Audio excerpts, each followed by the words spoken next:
Hello, podcast world. It is Podcast Wednesday. I know we threw you off with that one, but we're here, the FNO InsureTech guys, joining you for another exciting, enthralling, deep episode of FNO InsureTech with your co-hosts, Mr. Lee Boyd. And Mr. Rob Beller. That's us. We're here again. That's nice. How are you today, Rob? You know what? It's May 15th and it's a rainy day in Sacramento. That's kind of unusual. I feel like every time I talk to you, it's raining. Is that not normal? Well, that might just be my personality. Oh, I got confused. It is not rainy here. We've recently had some floods, but it's a beautiful day outside. Okay. Well, today's interview is particularly interesting because it is our third, count them three, show with a InsureTech accelerator incubator. We have Ashish Dudani from KiwiTech. Yeah, I'm very excited to talk to him. He has a lot of insurance knowledge that he brings into the startup ecosystem, right? This world where they bring these startup companies in, invest in kind with them, and then send them on their way. So I'm very excited to hear what he has to say, but also just about the world of InsureTech. What is his thought? Is it coming? Is it going? Are we in the middle of it? Where are we in the world of InsureTech? These are companies that are taking these startups and these ideas and bringing them into the marketplace and trying to bring them to some maturity. And so we'll hear about that today. And we have lots of questions around being an accelerator. What are you looking for? But one of the things that I want to say is to all those people who are on the carrier side of our audience, this world, this InsureTech world, I don't know where it's going to go, and I don't know the impact it's going to have in the long run, but it's big. It's big. There's a whole, we keep hearing the word ecosystem. There's a whole ecosystem. So it's not just the startups and InsureTech companies. There's a whole ecosystem built around them to bring them to market. And KiwiTech is one of those. Yeah. Well, why don't we hop on in, listen to them, and, sit back and relax. You relax. It's raining here. Oh. I'm going to rain down some questions. What do you think about that? Sounds like a plan. Okay, so without further ado, here is our interview with Ashish Dudani from KiwiTech. Hey everybody, we're here with Ashish Dudani, the Vice President of Insurance Practice at KiwiTech. How you doing, Ashish? Hey, doing good, Rob, and thanks for having me. Oh, it's a pleasure. Where are you? Where are we talking to you from today? I'm in New York, right, just very close to Bryant Park. Nice. In Very the heart of the nice. city. Nice. Where a lot of good restaurants around there, yes? Yeah, I think I don't know. I read this trivia somewhere that if you were to eat all your 3 meals every day out, you'll still can't cover the number of restaurants that you have in New York City. Well, I've not done that yet, but yeah, that's the kind of restaurants you're talking about in New York. Okay, well, here might be the most important question we ask you. What's your favorite restaurant in New York City? Depends how hungry I am, but I really like Sichuan Chinese food. It's an Asian kind of food, and Nice. Mediterranean food, and of course Indian food because I'm an Indian. So these would be my choices. But I'm a vegetarian, so not a vegan, but vegetarian. Okay. Well, I'm guessing you can find good, all those good options in the city. Yes. I can. Yep. So let's jump right in here and give us a minute on KiwiTech and the insurance practice and what the heck you do for KiwiTech. Yeah. So just start with KiwiTech. I'll say KiwiTech is an ecosystem for all kinds of startups. Of course, InsureTech and insurance startups for sure. Uh, we work with startups of all kinds. When I say that, I mean startups that are at a very, very early stage, someone looking to build an MVP, to someone who has $40 million of annual recurring revenue, and everything falls in between. So that's the kind of scale of startups we work with. Three key focus areas in which we partner with startups is on the fundraising side. Technology, we have helped them build technology. We have 450 engineers. These are all W2 employees. And then the third aspect is enterprise connections. From scalability standpoint, we work with carriers, brokers, and enterprise customers in other industries as well. And we try to connect our startups to these enterprise customers whenever we see an opportunity to do that. And how long have you guys been um, in business and f- implementing this particular model that you just described? So this is the second venture of the founders. This one started in 2009, so we just completed 10 years of operation. Um, we are headquartered out of Washington D.C. Our second headquarters is here in New York, um, and a total team size is close to 500 people now. And Rob, what was your follow up question on that? How long have you been pursuing this particular business model? Yeah, I think last 10 years, but last 5 years have been, a lot of growth for us within the company.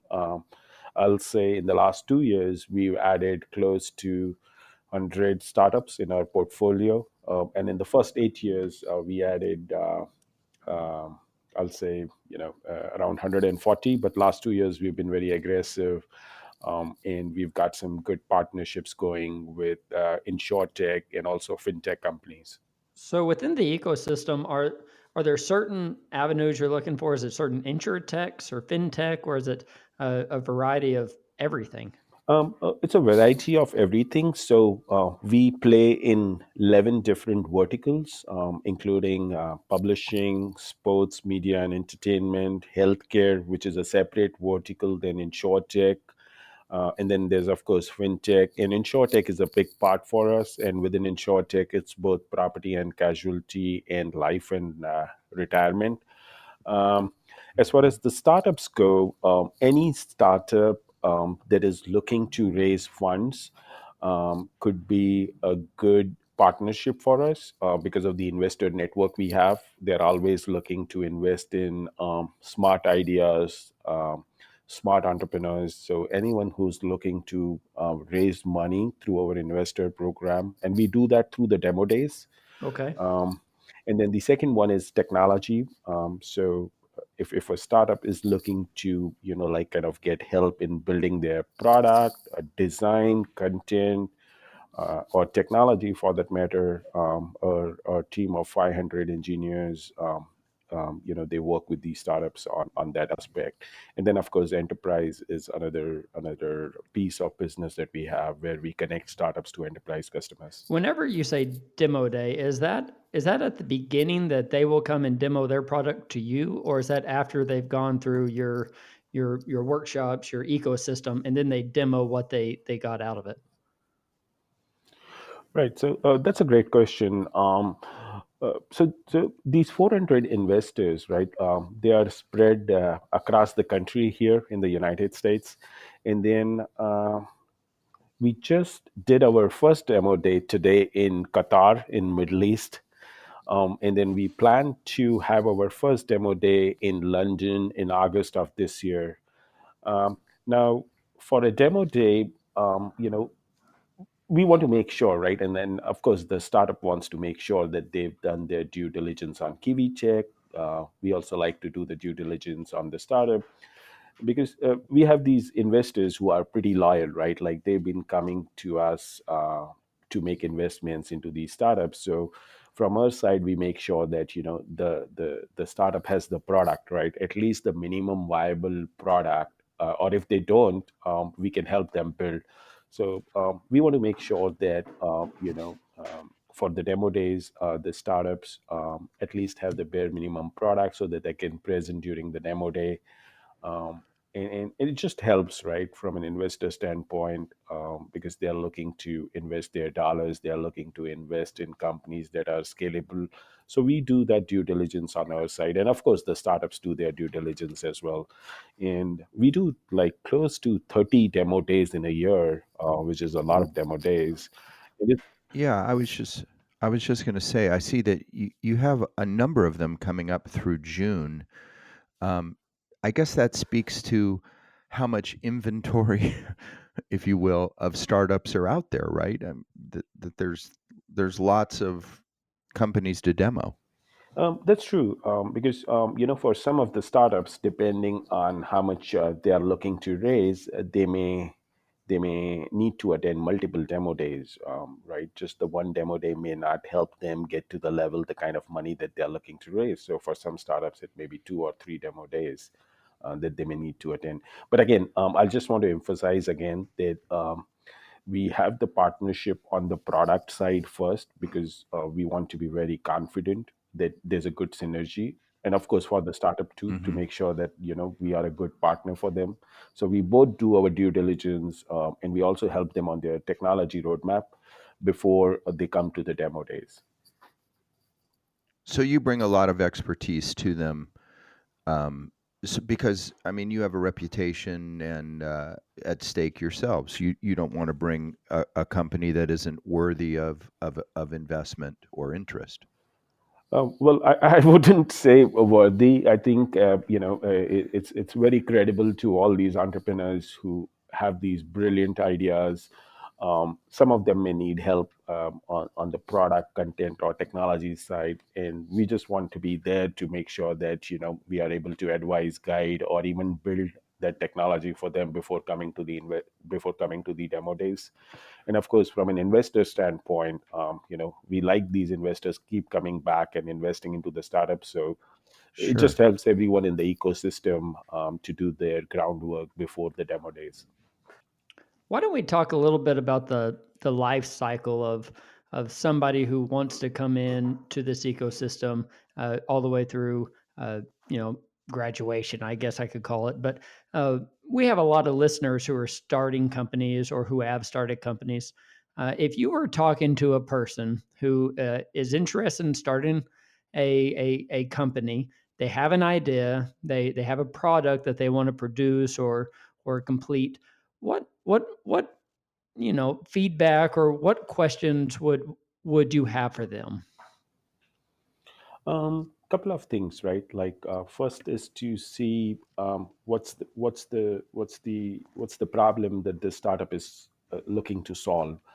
I'm not saying younger entrepreneurs are good, or entrepreneurs who have 15, 20 years of experience before they start their startup have better chances of success. I'm not saying that.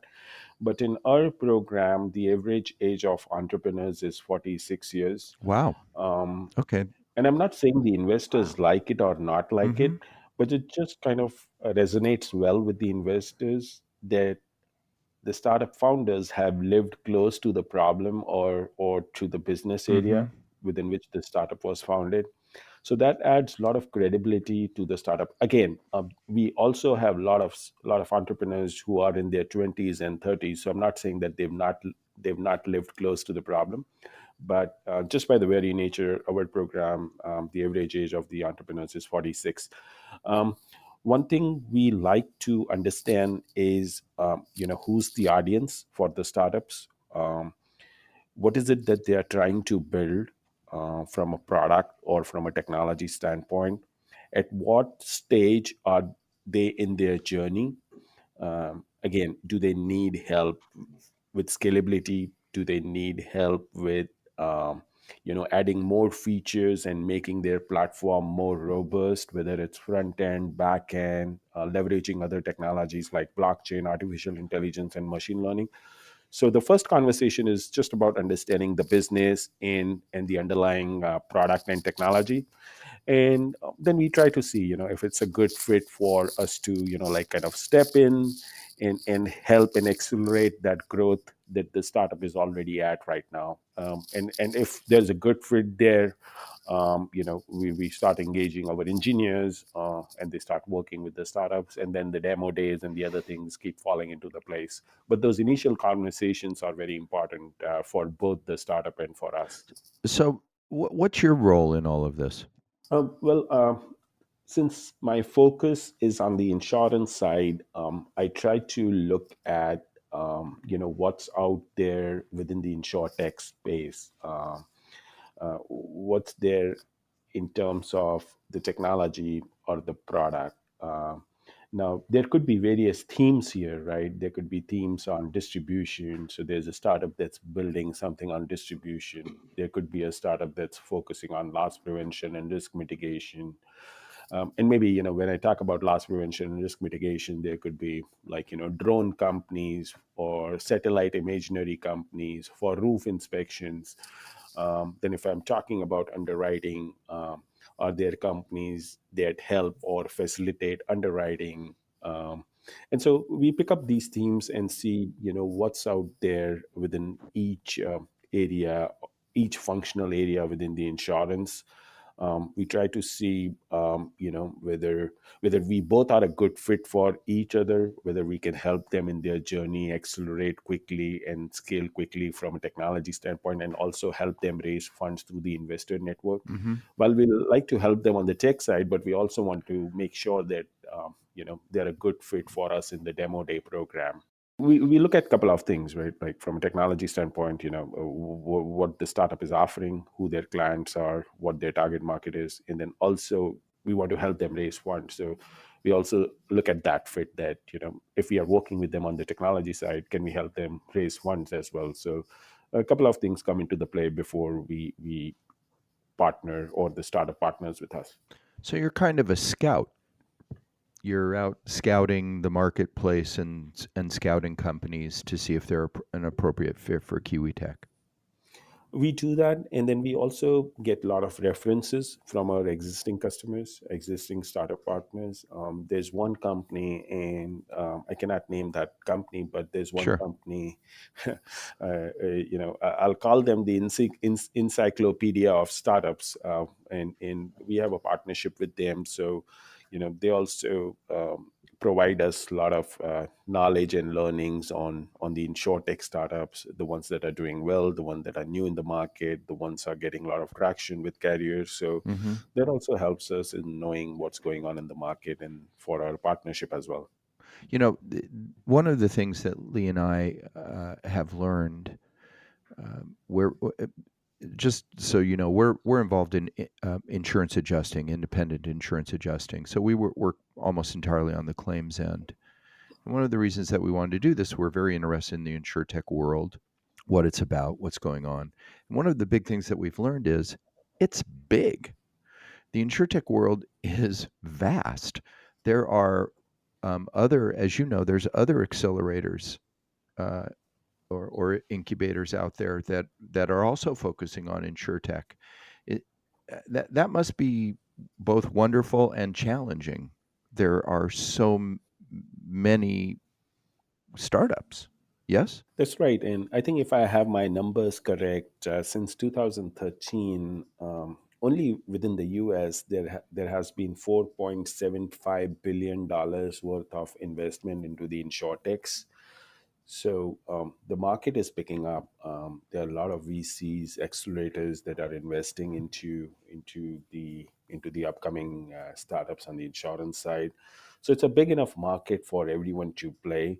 Um, Everyone has their own strategy. I think from our side, we believe in growing with the startup because because we also have equity in kind through the technology investments that we do within these startups. So we are not just helping them build the product or technology, right? There's an equity stake for us here as well. So we are in here for a long term. So which is why, to your point, Rob, earlier, the scouting really helps to identify the synergies between the two companies. And we are in here for a long haul with our equity stake in most of these startups. Well, you just answered one of my questions about, why would a startup go with your group versus another one. But I really want to get into a little bit of what would a startup company gain, or what would the process be once they went with your group with KiwiTech? What actual hands-on training or mentorship? What do they actually get? And this might be a long answer to a short question, but I'll try to be as precise as Good, possible. Okay. good. Um, this is the second venture of the founders. The founders had their first company on the publishing side, technology publishing, and they grew it to from a team of three. They grew it to 5,000 employees and sold it in 2012. They had a very successful exit.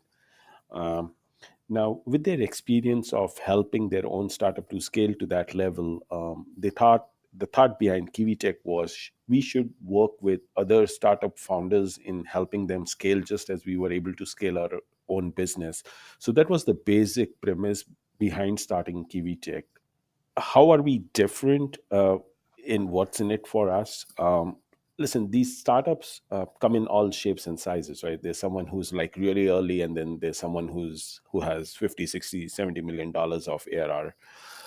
If I'm able to reduce their costs upfront on their product and tech side through an in-kind investment in technology, I'm helping them reduce their costs by 50% upfront. So if a startup has a product roadmap of $1 million that they're looking to spend in the next 3 years, I can bring that cost down straight away to $500,000.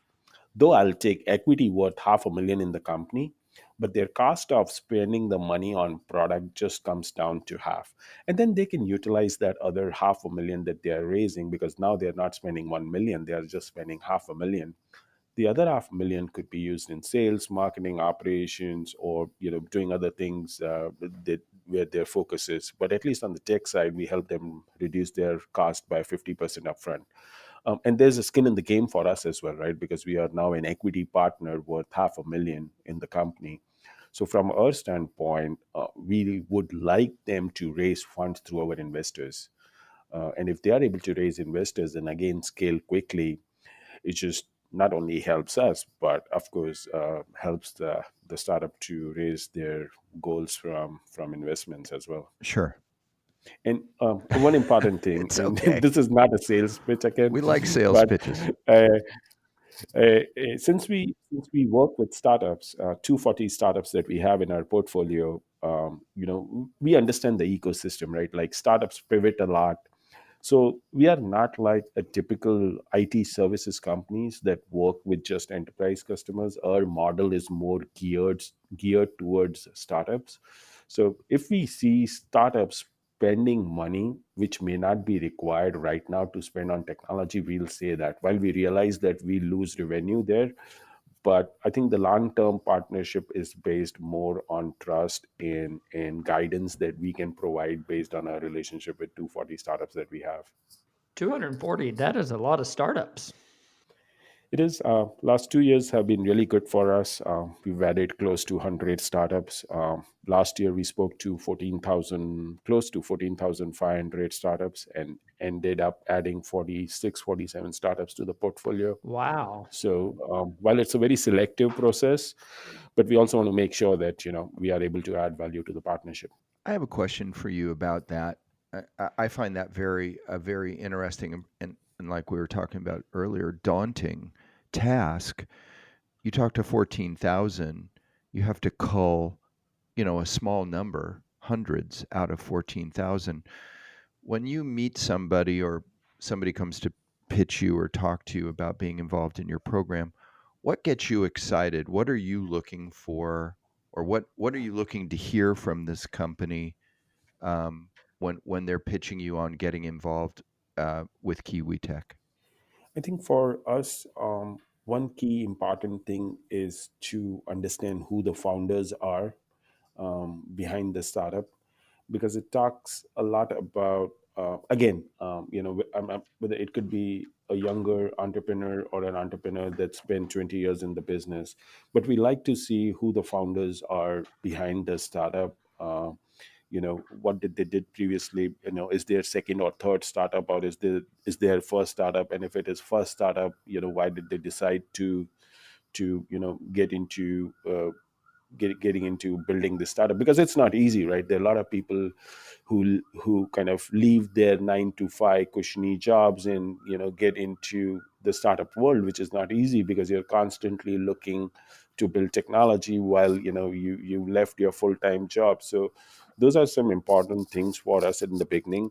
Of course, the product and the idea matters too, but more important for us is to understand who the founders are and what is the purpose behind building this startup. So whenever you're interviewing these people about that, what are some of the major motivators that get people to want to start their own companies? Again, I will not say an interview with the startup. I'll say more like a conversation to understand why they got into this startup. Um, Uh-huh. what we've learned is that a lot of people have been in a situation where they've seen the problem, right? They know how to solve that problem, but the companies that they work for, or the individuals themselves now who become co-founders or founders, they're not in a position to make those changes within the company. Everyone knows that there's a problem, but no one's taking an initiative.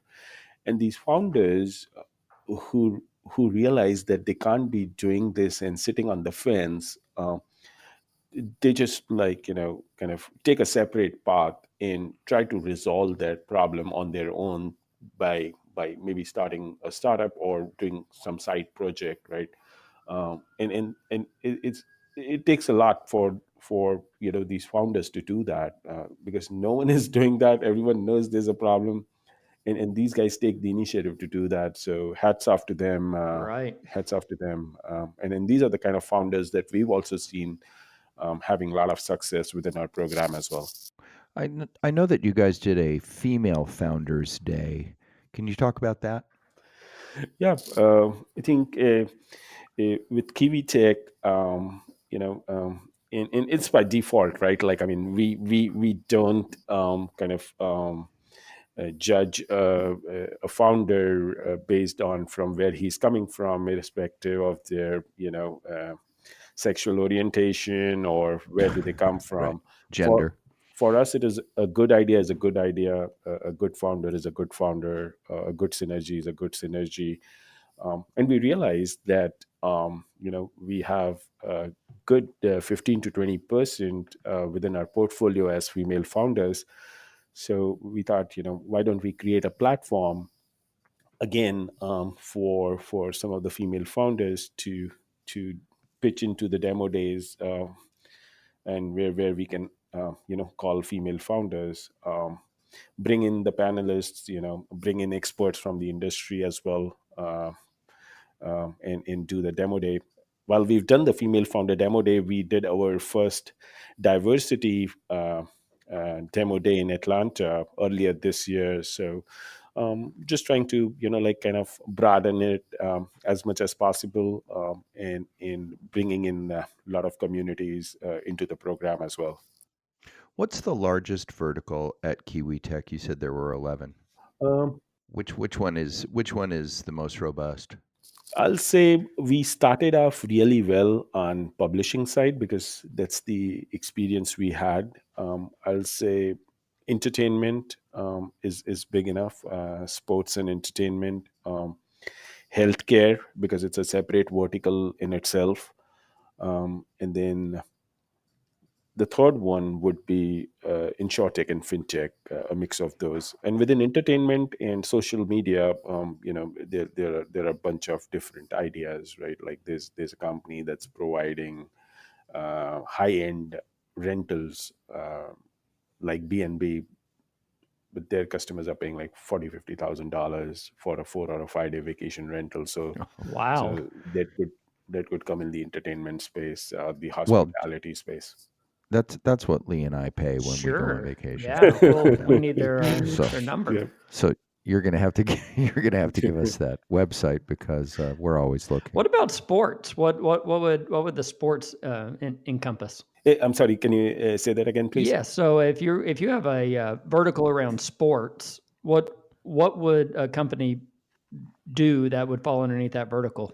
Um, this one company, this individual who himself was a college level football player, and he saw the need of connecting colleges across the country, and building a program around that by identifying young footballers who could benefit from networking with other footballers in other colleges, maybe share ideas on scholarship, on coaching, on some of the training that they do, I see. um, you Interesting. know how they manage their time, what it takes to be an NFL player.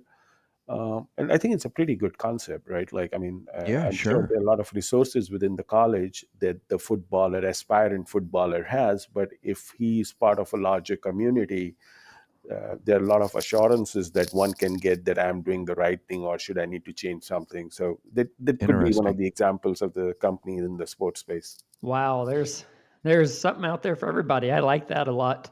Uh, Something I was also wondering, what are some companies that have come out of the ecosystem of KiwiTech? What are some of your most successful ones that have gone through the program, gotten the funding, the knowledge, and maybe we know them? Um, I know I can name one or two, but I cannot name all. But That's fine. I'll just say in the healthcare space, there's a company that goes by the name of, and she's a female founder. She's been very successful in raising funds. There's a lot of interest from healthcare companies. Her company is called B. Dot Well, or I Can Be Well, whatever you want to say. The company is registered as B. Dot Well, and she brings in all the information about a patient and her family into just one dashboard. So you could see the entire history, your blood work reports, who your doctors are, who's in network, who's out of network. And she comes from the healthcare space, so she knew what the problem was. She knew what needed to be built to address that problem. So she's been very successful in raising funds, and she's been able to get a lot of partnership with healthcare insurance companies. um, the other one is in the food space. It's called Terra's Kitchen. Okay. And they're like Blue Apron, right? Like, I mean, you can cook your healthy customized meals through a subscription model. So they're doing really well. This company LVH Global, that I talked about, the high end BNB. So they have Hmm. 5,000 properties across the globe, and they're doing really well. And then on the insurance side, I have one company which is very interesting. The founder is an ex Microsoft, but worked on the insurance side. He's a technologist, but also understands insurance inside out. Uh-huh. So he customizes insurance products based on the wordings and tries to make it digital and pre-underwritten, whether it's cyber, whether it's kind of small commercial. And he does a bunch of things. So he'll talk to a carrier and say, hey, listen, what's your problem? Can I look at your policy wordings? Are you looking to sell it digitally through your agent networks, or even B2C customers? Let me look at what you have, and let me try simplify your product so that's easy to sell. It's an interesting combination of skills and talents that these people bring. Like we recently had a company called Hi Marley on the podcast, and they bring SMS solutions to insurance carriers. And those guys, the founders, were all insurance guys who actually had done another technology startup years ago in the insurance space, brought it, it was purchased, and they really got to learn the insurance space because, as you know, you're an insurance veteran yourself. We haven't even talked about your background, but you're an insurance veteran, and having knowledge about insurance, it makes a big difference when you're trying to bring technology solutions to the PNC market. Would you agree with that? Absolutely, Rob. Again, I'm not a technologist. I'm more like a business guy on the PNC side. While last 3 years I've been close to technology, I'm not a coder. I'm not an engineer, but I see now how carriers, brokers are leveraging technology and partnerships with InsureTech. Um, in I mean, I don't know, like, why is it so? And I always questioned that, even when I was with a carrier, I always questioned that. Why is it so difficult for carrier or a broker not to understand to keep the customer at the center of things? Again, it might sound cliche, but everyone is talking the same language, right? We want to build our products, we want to have the technology that's easy to use, we want to keep our customers in mind. But when it comes to making decisions about implementing the product or the technology roadmap, they take ages. I mean, insurance is like 10, 15, 20 years behind our counterparts on the Right. banking side. So I'll just say, like, just like, stop thinking and start acting is what I would say to a lot of carriers and brokers. While I understand, there are financial, decisions to be made, Right. but there's always a fear of losing out, right? Yes. Yeah, absolutely. So we really appreciate that you've taken time to be with us today and to talk all about KiwiTech. We just have a couple questions to ask you in conclusion. First is, where does the name KiwiTech come from? That's an unusual or a unique name. So the first company of the founders was called Aptara, and it came after one of his daughter's pet name. I think they would call her uh, Tara. So I don't know. That name came from the pet name of one of the daughters, and the second daughter's pet name is Kiwi. So Kiwi Tech was born in 2009. It was her turn to have a company named after her. Yes, so there were two companies named after two daughters. Yes. I see. Okay. Well, you have to be even-handed when it comes to your children, right? Yep, And you're a Thunderbird guy. I am. All right. Well, I lived in Phoenix Mhm. myself for a very long time, so I'm familiar with Thunderbird. It's a very, very good school. Did you attend that online? Did you ever go to Phoenix? Yeah, it was there 2011, 12. I think my choice for Thunderbird was because they are an international business school. So, when I graduated, I had like 37 or 38 nationalities, Wow. students in my cohort. So I think, besides the education, right, which is very important. I mean, there's so much that you can learn from different cultures and in working with students from other cultures in other countries. So that was a very interesting choice for me. And again, they are the number one international business school, so Right. that was an obvious choice for me. Right. Right, absolutely. Right. So, do you miss working for a carrier? Uh, honestly, unless I'm part of their team that's looking to partner with either technology service providers who really have innovative technology, or a division that works with insurtechs or helps scouting insurtechs. If I'm going to be working with a carrier, I want to understand what the business wants, and then identify solutions, if not available inside outside of the organization, and have those partnerships to have really meaningful impact within the company. But not directly on the business side. Like, I cannot be an underwriter. I think that's not what I want to do, or I can't be part of the distribution, working with agents and brokers only. While that's interesting, I've done that a lot, but I think at this point, the best place for me would be to, leverage my knowledge on the insurtech side and work with the partnerships along the way. That makes sense. Well, we think you have a really cool job and a really cool company, and we're thrilled to have the opportunity to talk about it today on our podcast. I want to thank your CEO, I think it was, who reached out to me actually um, through LinkedIn. which is how we got connected to you, and we're thrilled. This has been a great visit, and we thank you for joining us. Would you come back again as things continue to develop at KiwiTech? Hey, thank you, Rob, for the opportunity. Great talking to you and your team as well. So I was a little nervous that about how this interview was going to go, because my background and knowledge of KiwiTech is not vast, and I thought that was a really wonderful visit. Don't you agree? I thought it was a great visit. I actually learned some things. I like the stat that he gave us on the 4.75 billion has been invested since 2013 Uh-huh. into insured startups. That's a lot of money. It's a lot of money.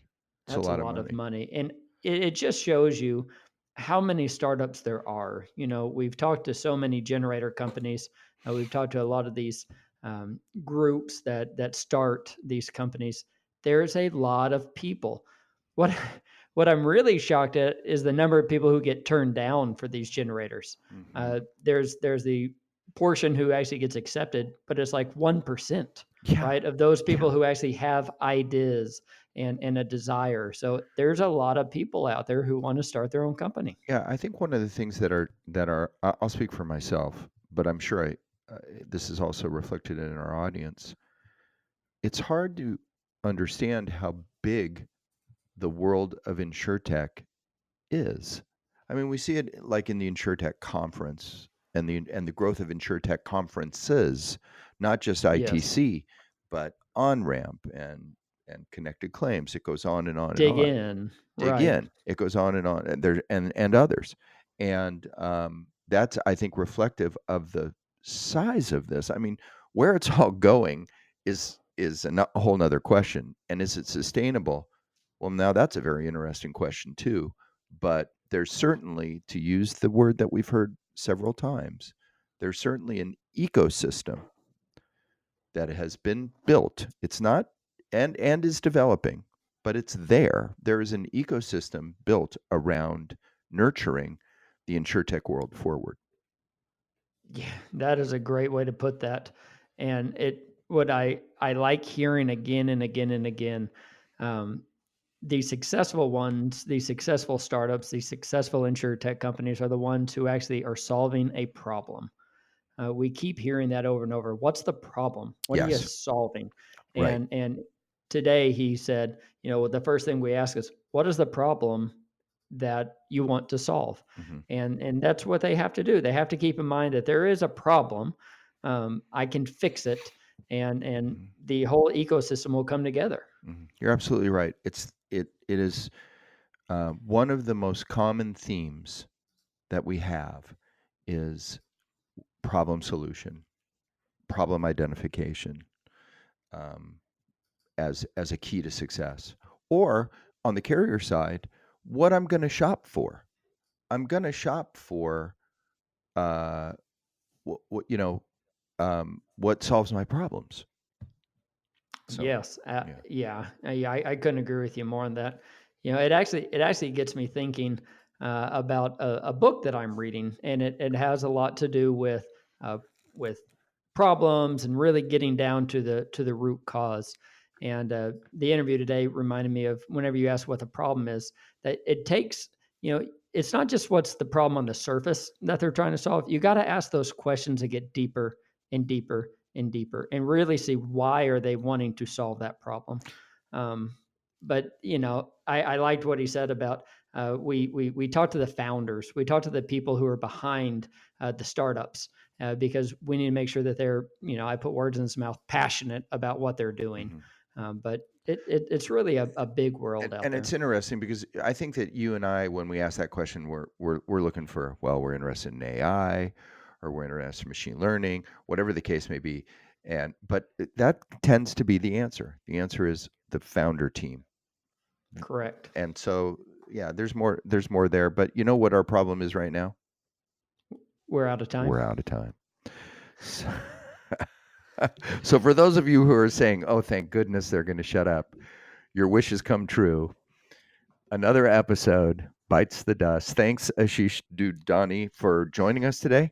And thank you to KiwiTech for making yourselves available. And we'll join you on the next episode of FNO InsureTech. Bye, everybody.